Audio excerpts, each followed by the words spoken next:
How these five elements behave within you will determine just about everything. First thing that we need to do is to start cleansing the five elements. If you have mastery over the elements, you not only have mastery over the body, over the mind, over the very creation. Life will happen in magical ways.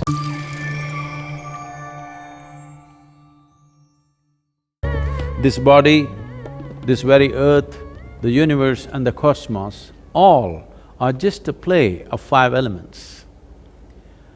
This body's composition is such that 72% of this body is water, approximately 12% is earth, 6% is air, 4% is fire, and the rest is space or akash.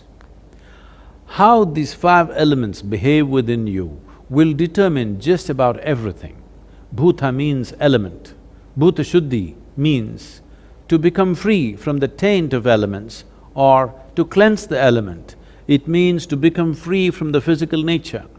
Right now, the physiological and the psychological processes are having a complete grip over most human beings. What we call as our physiology is something that we accumulated. What we call as our psychological process, the whole content for this is also accumulated in the form of impressions. Between these two, who you are or existentially what is the nature of your being is completely missed. If one wants to access dimensions which are not yet in your experience, first thing that we need to do is to start cleansing the five elements so that in the purity of the elements, you distinctly know the difference between what is physical, what is psychological and what is existential.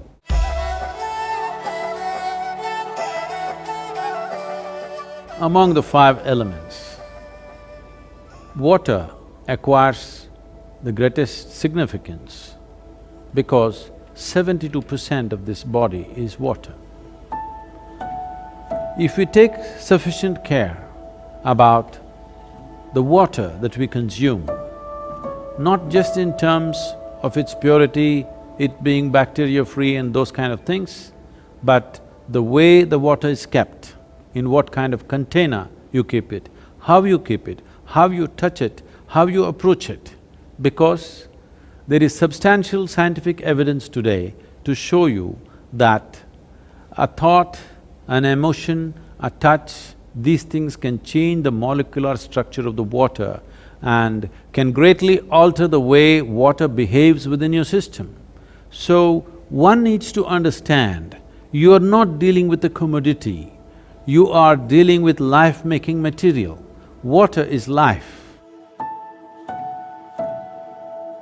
If you keep the water in a container which is metallic, preferably copper or an alloy of copper, and if you wash it with an organic substance and keep the water in a place where it is not touched by other smells and other substances, there is sufficient space around it, and when you approach it, if you can just hold this vessel with your hands with a certain sense of gratitude and reverence, because this is life-making material, and then consume it, you will see it will do wonders within your system.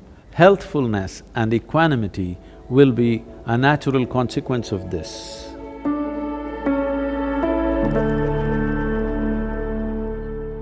At least every day, if you can go and sit in your garden on the earth just for half an hour, simply talking to your friend, reading a newspaper, talking on the telephone, do whatever. Or if you can sit quietly, it's best. Just half an hour, you sit in your garden on the ground, you will see your health situation will change dramatically. I'm only talking about health because that's a tangible thing you can see. Other things are happening, but you may not be able to notice it. Many other processes are happening. So as far as possible, try to settle down on the floor. Those of you who have very unstable bodies, that is, you tend to fall sick very easily and, constantly those kind of things. If you just get off your cot and sleep on the floor, you will see it'll make a big difference. just that much, just maybe 18 inches away you are, just get 18 inches closer. You will see it'll make a big difference in terms of reorganizing the system.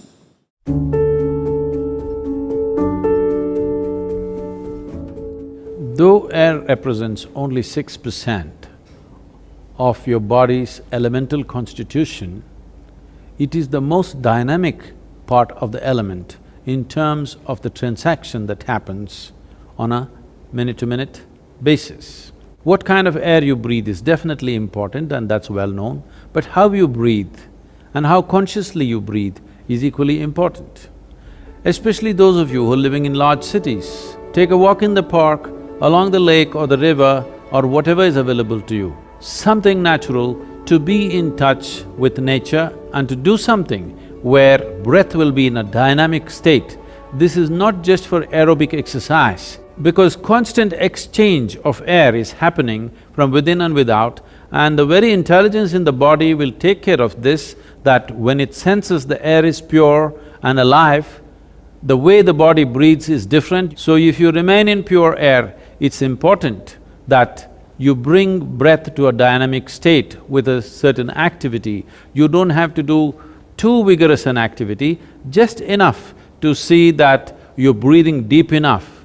Slightly deeper than normal is happening to you for a period of time, but on a daily basis, if you're not able to take yourself out within the house, you can do a simple yogic practice called Nadi Shuddhi to cleanse the breath.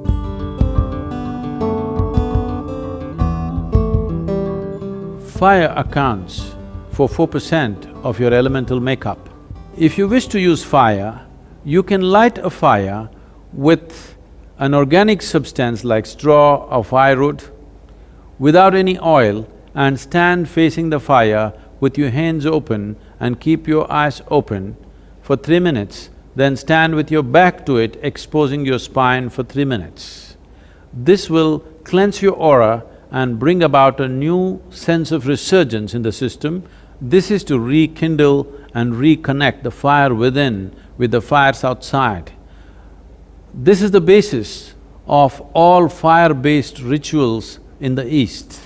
If having a fire is not very practical for you, at least a lamp with vegetable oils or ghee, you light a lamp and be around this lamp, first face the lamp and sit, and then turn around and sit, so that the fire element within you gets rekindled.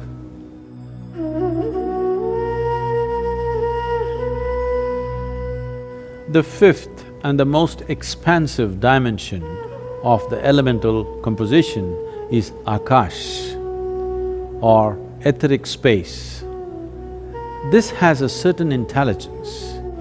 The nature, quality and the power of your life essentially is determined by how much access can you find into the Akashic intelligence. As I said, this is an expansive part of the elemental composition. That means there is no limit. There is only that much water, there is only that much air, that much earth and that much fire.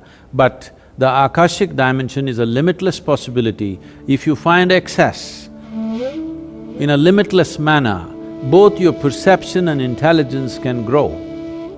One simple process you can do to find more access to Akash or the Akashic intelligence is, after sunrise, before the sun crosses a 30-degree angle, look up at the sky once and bow down to Akash for holding you and this planet in place.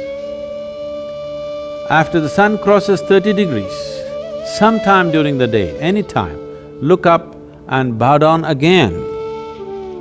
After the sunset, within the 40 minutes after sunset, look up at the sky and once again bow down. You are not bowing to any imaginary gods up there, just to the etheric space around us, which is holding everything that we are in place. If you get the Akash to cooperate with your life energies, life will happen in magical ways. An intelligence that you have never thought possible will become yours. In terms of health, well-being, perception, knowing, everything, enlightenment. Everything is handled if only you know how to keep these five elements properly. The most fundamental practice in the yogic system, which is the basis of everything else that we are doing, is called as Bhuta Shuddhi. All other yogic practices are an extract from the Panchabhuta system of yoga. If you do a certain level of cleansing for the elements, then you attain to what's called as Bhuta Siddhi. That means you have mastery over the elements. If you have mastery over the elements, you not only have mastery over the body, over the mind, over the very creation. In the grace of yoga,